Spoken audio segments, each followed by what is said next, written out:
औज़ुबिल्लाहिमिनश्शैतानिर्रजीम बिस्मिल्लाहिर्रहमानिर्रहीम। Student, last time exercise 6.2 को हमने किया था, उसके मैंने आपको पहले 6 पार्ट करवाए थे। तो फैक्टराइजेशन का प्रोसेस हम कर रहे थे, जिसमें आपने पढ़ा था कि जितनी टर्म्स आपके पास गिवन है उनमें से कोई कॉमन नंबर तलाश करना। तो इसी को आगे कंटिन्यू करते हैं। आज क्वेश्चन नंबर 7 है, यहाँ पे ऊपर लिखा हुआ वही है कि फैक्टराइज। अब आपके पास यहाँ 3 टर्म्स हैं, तो आप 3 टर्म्स में से देखें कोई चीज़ कॉमन आती है। आपके पास कांस्टेंट नंबर मसलन 4 है, 3 है और 2 है। 2, 3 और 4 में तीनों टर्म्स में से कोई चीज़ कॉमन नहीं आएगी, क्योंकि 3 किसी पे डिवाइड नहीं होगा 2 के मल्टीपल में। तो यहाँ पे अगर आप x को देखें तो x की पावर 1 है, यहाँ पे x की पावर 2 है, यहाँ पे x की पावर 3 है, तो x आपके पास कॉमन आ रहा है। और मैंने आपको लास्ट टाइम बताया था कि जो छोटी पावर हो, लीस्ट पावर हो, वो आपने कॉमन लेनी है। तो आप यहाँ से x को कॉमन ले लें। x को जब आप कॉमन लेते हैं तो इधर आपके पास 4 ऐसे ही रहेगा, x एक कॉमन आ गया था, x की पावर यहाँ 3 है, तो बाकी आपके पास x की पावर 2 प्लस 3x यहाँ कॉमन आया, तो यहाँ पे एक x रह गया प्लस 2, ये x कॉमन आ गया था। यानी x जो आप कॉमन ले लेते हैं वो हर टर्म में से फिर माइनस हो जाता है, यानी उसकी एक पावर आपने रिड्यूस कर दी है। x को कॉमन लिया तो यहाँ पे x की पावर 3 थी, तो यहाँ पे 2 रह गई है, यहाँ पे 2 थी तो यहाँ पे 1 रह गया, यहाँ पे x कॉमन आ गया तो ओनली 2 रह गया। ये इस तरह आपका क्वेश्चन नंबर 7 हो जाता है। इसी तरह आप क्वेश्चन नंबर 8 पे आओ। तो क्वेश्चन नंबर 8 आपके पास है 2p² minus 4p³ plus 8p।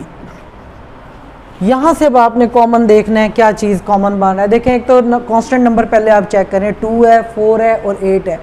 तो 2 एक ऐसा नंबर है जो इन तीनों कांस्टेंट नंबर्स को पूरा डिवाइड कर रहा है, तो 2 कॉमन आ रहा है। या फिर एक मेथड जो मैंने आपको उस दिन बताया था कि 4 की फैक्टराइजेशन करें, 2 × 2 और 2 × 4 भी 8 कहलाता है। तो आप देखें यहाँ पे तीनों में 2 2 2 ये कॉमन बन जाता है, 2 यहाँ पे कॉमन आ रहा है। उसके बाद आप p को चेक करें तो p की पावर 2 है, p की पावर 3 है, p की पावर 1 है। ये सेम x की तरह यहाँ पे p की छोटी पावर 1 है, ये कॉमन आ गया। इसका मतलब है यहाँ पे आपके पास कॉमन आ गया 2p, 2 कांस्टेंट, और p की लीस्ट पावर यहाँ पे 1 है, ये कॉमन आ गया। तो यहाँ पे अब देखें कि कॉमन के अलावा ये टर्म क्या बचती है आपके पास। तो 2 आपके पास यहाँ कॉमन आ गया, p की एक पावर कॉमन आ गई, तो यहाँ पे एक p की एक पावर रह जाती है आपके पास। इसी तरह यहाँ पे देखें ये 2 कॉमन आ गया, इसका मतलब है ये 2 रह जाता है, यानी या फिर 2 को 4 पे डिवाइड किया, 2 2s are 4, और p की एक कॉमन पावर आपने बाहर ली है, तो यहाँ पे रह जाता है p की पावर 2। इसी तरह 2 4s are 8 और p की पावर 1 आपने कॉमन ले लिया था, तो ये यहीं तक। तो ये आपका कॉमन लेने के बाद ये अंदर जो फैक्टर बना है ये आपके आंसर्स हैं। 2 फैक्टर्स में ये रिजॉल्व होगी आपकी गिवन एक्सप्रेशन। इसके बाद आप क्वेश्चन नंबर 9 पे आएँ। क्वेश्चन नंबर 9 आपके पास है x³ minus x² plus xy²। अब आप इन तीनों टर्म्स में से देखें कॉमन क्या बचता है, कॉमन क्या आता है। मसलन पहले हम x को चेक करते हैं, x की पावर 3 2 1, ये सारा आप यही देख के आ रहे हो, x की पावर 1 2 3, p की पावर 1 2 3। तो यहाँ भी देखें x की पावर 1 है, ये 2 है, ये 3 है, छोटी पावर x है, तो x को कॉमन ले लें। इसी तरह y को चेक करें, y की 1 है, y की 1 है, यहाँ y की 2 है, तो y की छोटी पावर 1 है, तो ये कॉमन ले लिया। अब ये टर्म x y के बगैर क्या बनती है, आपने इस टर्म को देखना, यहाँ x³ है, एक x आपने कॉमन लिया है, इधर आपके पास बच जाता है x² और y आपका कॉमन आ गया बाहर। यहाँ पे आप देखें दूसरी टर्म में x² है, आपने x को कॉमन लिया है, तो एक पावर यहाँ पे रह गई है और y कॉमन आ गया। इसी तरह आप इसको चेक करें, प्लस के बाद x आपने कॉमन ले लिया, y की एक पावर बाहर आई है, यहाँ y की पावर 2 है, तो अंदर एक पावर रह गई है y की, तो y की पावर 1 और बाकी ये इस तरह। तो ये आपके पास फैक्टर्स इसके बन गए। इसके बाद क्वेश्चन नंबर 9 के बाद आप क्वेश्चन नंबर 10 पे आते हो। क्वेश्चन नंबर 10 आपके पास है 7x की power 4, 7x power 4 minus 14x square y plus 21xy cube. तो यहाँ से आप स्टूडेंट्स देखें कि 7, पहले कांस्टेंट नंबर को चेक कर लें, 7 है, 14 है और 21 है। 7, 14 और 21 में आपके पास एक कांस्टेंट नंबर है 7, जो कि तीनों में कॉमन आ रहा है। क्यों? क्योंकि ये 7 है, ये 7 का मल्टीपल 7 2 ज़ा 14, 7 3 ज़ा 21, इसका मतलब है 7 7 7, तीनों टर्म्स में 7 हमारे पास कॉमन आ रहा है। उसके बाद x को आप चेक करें, ये मैंने 7 को यहाँ पे कॉमन ले लेना है। x की पावर यहाँ पे 4 है, यहाँ पे 2 है और यहाँ पे 1 है, तो x की लीस्ट पावर, छोटी पावर x की पावर 1 है, ये मैंने कॉमन ले लिया। y को अगर हम चेक करें तो इस टर्म में भी y क्यूब है, इसमें y है, लेकिन इसमें y नहीं है, तो इसका मतलब है हम y को कॉमन नहीं ले सकते। तो अब आप देखें कि कॉमन लेने के बगैर अंदर टर्म किस तरह रिड्यूस होती है। तो 7 आपने कॉमन ले लिया, x की पावर यहाँ पे 4 है, एक पावर आपने कॉमन ली तो यहाँ पे रह गया 7x की पावर 3, यानी 7 1 ज़ार 7। यहाँ पे आप देखें 7 यहाँ पे आपने कॉमन ले गया तो 2 रह गया, 7 2 ज़ार 14, x की पावर 2 है, एक पावर आपने कॉमन ली है तो एक पावर अंदर रह गई है। और साथ y को मैं ऐसे ही लिखूँगा क्योंकि y कॉमन नहीं आया था।